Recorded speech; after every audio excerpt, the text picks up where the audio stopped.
So there's been a lot of talk about this shoe. It's the Altra Lone Peak 9, not to be confused with the Lone Peak 9 Plus, and the big difference there being this is a Max Track outsole, the 9 Plus is a Vibram outsole, and there's a lot of confusion around that because really the shoe is very, very similar. But are there advantages to one over the other? I'm going to try and get to that. And I'll focus on the fit because that's where I think many reviews are missing the point right now. So let's jump straight into the fit of the Lone Peak 9. So we've got that normal wider toe box we see at the front there from Altra. We've got a deeper fit than most of our Altras, and then a very forgiving open heel here as well. So let's talk specific about some of those points. The toe box. Now, I think this is a little bit wider. I hesitate to say wider, but I think it's a bit more forgiving around this big toe area. I know many people would have said in the past that what's the widest Ultra, and often they say Lone Peak. That's not really strictly been true. Whereas this Lone Peak 9 is verging on that way in the toe box area here, and that's mainly because of this more squared off toe box here. If you look at the Lone Peak 8 or the Lone Peak 7, I actually had a little bit of rubbing around this big toe area, and maybe you did too. And this will be, well, a small upgrade for you. Looking at the midfoot as well, this is one area where, again, it is not the widest shoe in the world. I actually had a problem in the Lone Peak 8 and 7 where the overlays were so tough around this midfoot and it not being the widest midfoot either, they actually caused pain. Now in this Lone Peak 9, these overlays are actually a bit more forgiving. They're actually a lot more flexible than the 8 and the 7, which has meant that it actually expands to my foot specifically, being a bit wider, but it'll expand to your foot as well. So if you did find it uncomfortable through the midfoot here, then this might actually work a little bit better for you. Lastly, that heel. So the heel of a Lone Peak has always been wide and I would say loosey-goosey because they have never got a great lockdown in a Lone Peak. And that's because it's really, really forgiving around there. And it's actually quite deep as well. Your foot really sinks into it. There is a small difference where they removed the plastic outer heel cup thing, which to be honest, probably didn't do anything anyway. It is still a bit stiffer in there. There's a heel cup actually internally. So it's not a true minimal shoe in terms of like there is this bit of stability aspects to it, but it's actually not too much either. So I think the last thing on the fit to talk about is the depth of this shoe. Lone Peak has always been a very deep shoe to me, specifically for an Ultra. Maybe not compared to other brands, but for an Ultra, it's always been a deeper shoe. I think the Lone Peak 9 is a smidgen shallower. And I say that because I actually have never got a great fit in a Lone Peak, mainly because I slip back and forth because I cannot lock it down properly. In this 9, I didn't get a perfect fit. I nearly got a good fit because I think the volume has reduced a little bit. As you can see, I've had to play with these laces. I needed a bit more room around this midfoot, so I switched into this wider lacing option. There's eyelets on the outside here, just to make it a little bit more forgiving around this midfoot area as well. I use a lace lock. I pretty much use a lace lock on most shoes that I wear. It's essential for me in a Lone Peak. I think it's worth noting this heel cuff around here. It doesn't run very high. This isn't like an Olympus or a Torin 7. It won't rub up against your ankles at all. It actually sits quite nice and low. And quickly back to the toe box. Specifically the depth. I think this may have actually reduced a little bit in depth. Well, I could actually feel the top a little bit. It's quite forgiving though, so it didn't really cause any issues at all. But if that's something that actually bothers you in terms of like you don't like feeling the top of a shoe, then it's just something to keep in mind. Generally, I'd say this is true to size. So I usually go for a US size 9. I went for a US size 9 in this one, and it's absolutely fine. I would say the Ultra Lone Peaks generally fit a little bit longer anyway. And that is absolutely okay considering this is a trail shoe and you do want a little bit of room around the front. So if you're trying to compare sizing against maybe a Timp, then I would go a half size down from the Timp. If you're comparing with an Olympus, same size. If you're comparing with Superior, same size. So just stick true to size and generally you'll be good. It's worth noting there is a wide option in this as well.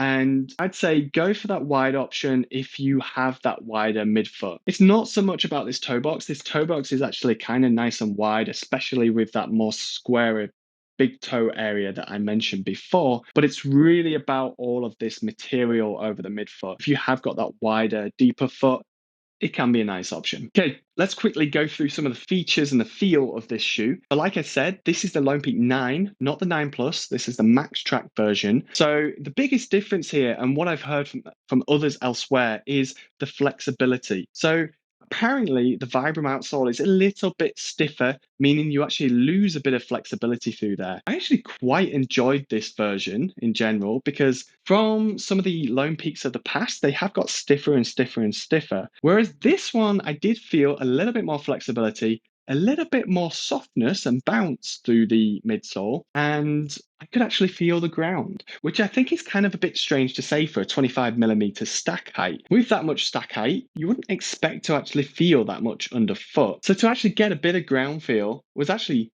kind of a nice thing. Let's talk specifically about this outsole. So I know that many people will say Vibram is better. I tend to agree as well. If you're looking for something with a lot more durability, yes, the Vibram is probably going to do better. But this Max Track outsole is actually really improved in the last two iterations, and also it's been on the Superior as well. It's actually pretty good in the dry, I would say. It's a bit more of a tacky rubber now, and I found that it grips the rocks really, really well. It does start to fail in the wet. And considering this isn't really a super aggressive shoe, I think that's okay. So if you're in those conditions where it is dry, it's sandy, then this Max Track version is absolutely fine. Pair that with the fact that if you really want that flexibility, then maybe this is actually the model that you would want. But if you're in those wetter conditions and you want more durability, then maybe look for the 9 Plus or wait for the 9 Plus to be sold in your region. It's worth noting that there is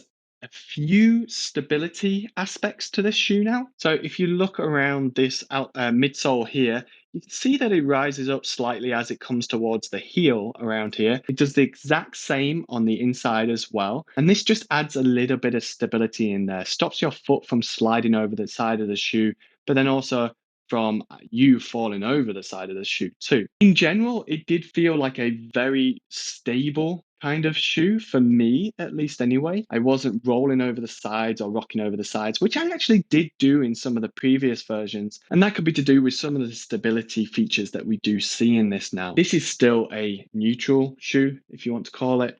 But if you are looking for something that's a bit more minimal, maybe have a look at some other options. The Superior is a great option if you're wanting a lot more ground feel. And then if you want to come even further down, there are plenty of barefoot options. If you go and have a look at my channel, I talk quite a lot about barefoot shoes and obviously build up to those types of shoes slowly, but it can really make you feel stable and secure on the ground. And I'm going to leave it there for all the features and feel of the shoe because I think there's many other reviews out there which do a really good job of actually summing up all of that information. Let's talk quickly about the durability. So like I said, this Max Track outsole, well, that's probably going to be the weak point. It does break down quite quickly, especially if you're running it on harder surfaces. Then yeah, this rubber does wear down. The midsole, like I said, it's actually softened out. And usually with a EVA foam like this, when it softens out, it actually means it will become flatter quicker. That's yet to be seen. We'll have to wait and see over time.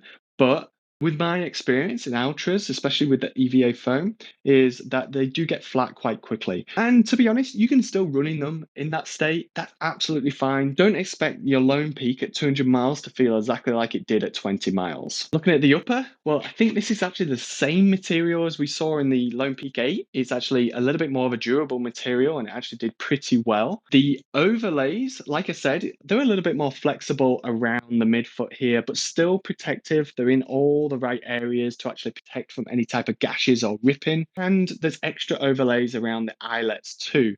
So all in all, in that area, pretty good, pretty durable. This toe cap here, it's very flexible. To be honest, I don't think it's really going to protect you if you do kick a rock in the wrong way. It's not really made for that. I think it's just made for a little bit of structure in the upper, so it brings the upper material away from your toes. So it does extend a little bit far into the toe line as well. So again, if you are a toe lifter, it's something to be aware of because you likely will be pushing up against that toe box. So a quick conclusion. I think this is definitely an upgrade from the Lone Peak 8. One, in terms of fit, Two, in terms of durability, I don't think it's that big leap that we were maybe expecting. I think that big leap has been overshadowed by the 9 Plus and then the Vibram outsole, etc. But this shoe package doesn't offer a huge amount more over the previous versions. Yes, it's a little bit softer. Yes, it's got a bit more ground feel. And this 9 specifically is a little bit more flexible. None of these points are major factors that would make me say you really should buy this one over previous versions. In terms of where this works, well, I think it works really well on the dry. It works really well for longer runs as well, just with that slightly added cushioning. And as we know, lots of people actually wear this around town just casually, and it works for that because it is a nice, comfortable shoe. Just remember that the outsole will wear down quicker when you're wearing it on tarmac and concrete, etc. So if you're looking for that traditional Altra kind of shoe, then the Lone Peak 9 will do the job.